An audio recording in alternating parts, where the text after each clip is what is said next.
La rupture. Elle se définit par se rompre, se briser, et pourtant, c'est le moment le plus attendu des étudiants à l'ESA. Alors, pourquoi donne-t-on ce mot à une si belle aventure? Bref, moi c'est Jeanne et je m'apprête à partir pour la première fois de ma vie en voyage à l'étranger, direction la Norvège.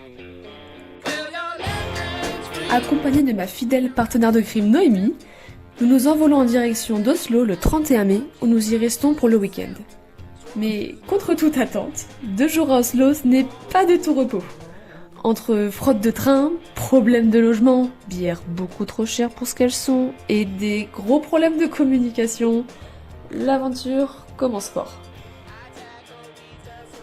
Nous embarquons finalement dans un bus de nuit en direction de Loen. Enfin, de nuit, si on veut, puisqu'à cette période de l'année, il ne fait pas vraiment nuit en Norvège. 10 heures plus tard, nous arrivons enfin à notre chalet, où nous y vivrons avec Kevin, Antonia et leur petit chien Happy. Le chalet se trouve au bord du lac de Loen, situé au cœur du Hostedalsbreen, le plus grand glacier d'Europe continentale. Dès notre arrivée, nous n'avions qu'une seule idée en tête, essayer de plonger dans le lac. Mais ça attendra. Entrons maintenant dans le vif du sujet, Kshendalstova.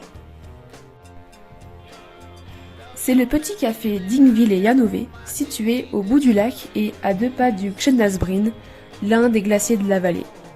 Tous les ans, il attire de nombreux touristes avec sa vue de rêve et ses plats traditionnels faits maison. Je vais y travailler avec des personnes venant des 4 coins du monde. Il y a Manatsanan, Hélène, Kevin, Noémie et des Norvégiens, Ingvill, Christina, Madeleine, Astrid et les membres d'équipage du Kshendaltu, le bateau qui leur appartient aussi. Au café, les serveurs, c'est un peu comme des hommes à tout faire. Ma tâche principale consiste à servir les clients en salle et surtout de les chouchouter. Mais Kshendalstova accueille aussi des excursions sur le Kshendaltu, où on y sert des buffets de gaufres norvégiennes. En plus de ça, le café a un espace souvenir, fait des locations de canoë et de vélo, et est surveillé par notre adorable gardien, Frédéric le troll.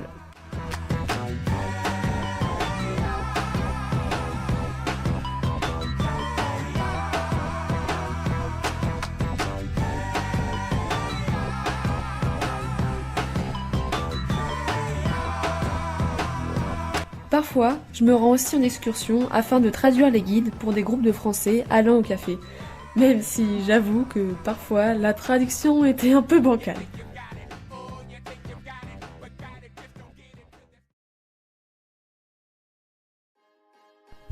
Au cours de leur périple en Norvège, nos amis Emma et Laura se sont arrêtés quelques jours pour nous dire bonjour et aussi pour nous forcer à aller nager dans l'eau glacée. Merci les filles.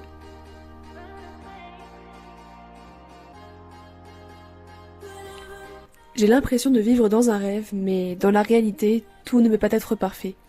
La saison avance et s'intensifie, tout comme la fatigue et le stress. Notre relation avec Ingvill devient tendue et il me faut faire de gros efforts pour gérer mes émotions, ce qui m'épuise mentalement. Heureusement, au même moment, nous avons eu la visite de nos amis, suivis de près par ma famille, ce qui m'a permis de sortir la tête du café et de me rebooster.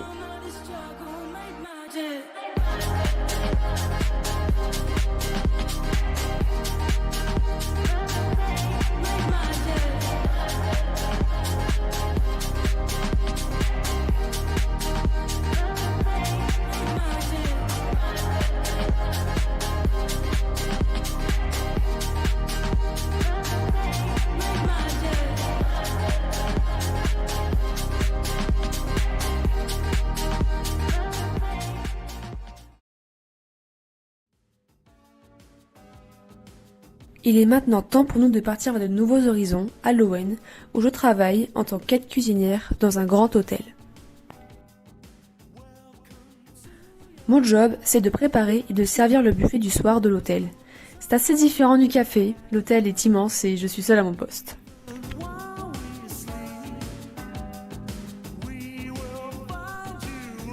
La fin de notre aventure norvégienne arrive à grands pas, mais avant cela, j'ai pu dire un dernier au revoir à Kshendalstova, à l'équipe et à Noémie. C'est sûrement la soirée la plus mémorable de ma vie, illuminée par les aurores boréales.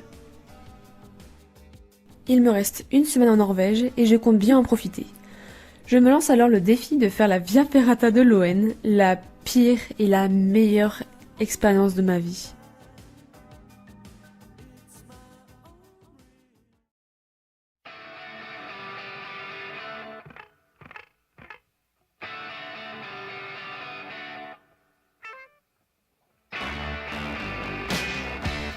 Il est finalement temps pour moi de faire mes bagages et de repartir en France.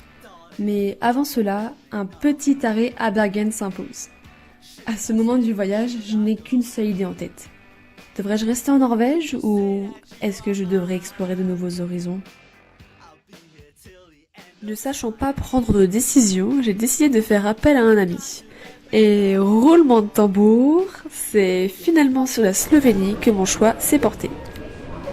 Mon départ est un peu chaotique, mais je mets ça sous le coup de l'aventure et je continue d'avancer jusqu'à mon premier arrêt, Koper, où j'y loue un vélo pour me lancer dans la traversée de la côte slovène sur la piste cyclable Parensana. La piste m'amène jusqu'à Piran où je me pose quelques jours afin de profiter de la ville côtière avant de retourner jusqu'à Ljubljana, la capitale de la Slovénie.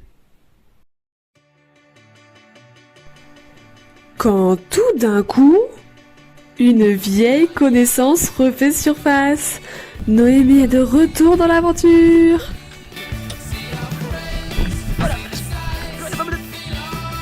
Le lendemain, nous sommes partis en direction de la Velika Planina, un plateau montagneux, avant de nous diriger vers Bled, l'incontournable de la Slovénie, où nous ne cessons de rencontrer de nouvelles personnes.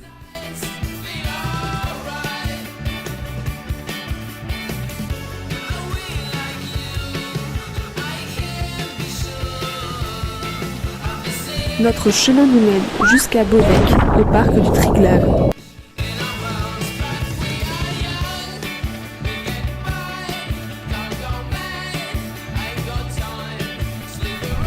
Il est maintenant temps pour nous de nous dire au revoir une deuxième fois et de finir nos escapades sur des routes différentes.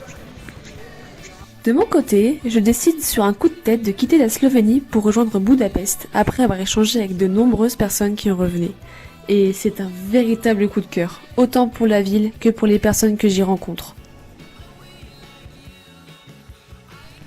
Ayant encore un peu de temps, je décide de commencer mon retour vers la France tranquillement en passant par Prague et par Dresden en Allemagne.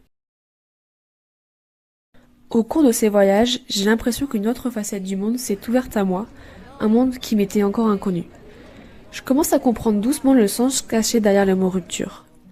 À présent, je pense que quelque chose s'est réellement brisé, mais ce n'est pas moi et encore moins pour devenir une nouvelle personne ou pour devenir adulte. Je pense plutôt que la fissure créée est celle de mes appréhensions et de mes doutes qui m'ont bloqué au quotidien et qui m'empêchaient d'avancer et d'apprendre. Alors voilà, je souhaite finir cette vidéo pour remercier toutes les personnes qui m'ont permis de comprendre la vraie signification du voyage et qui ont partagé cette aventure juste ouf avec moi. Alors encore une fois, un grand merci.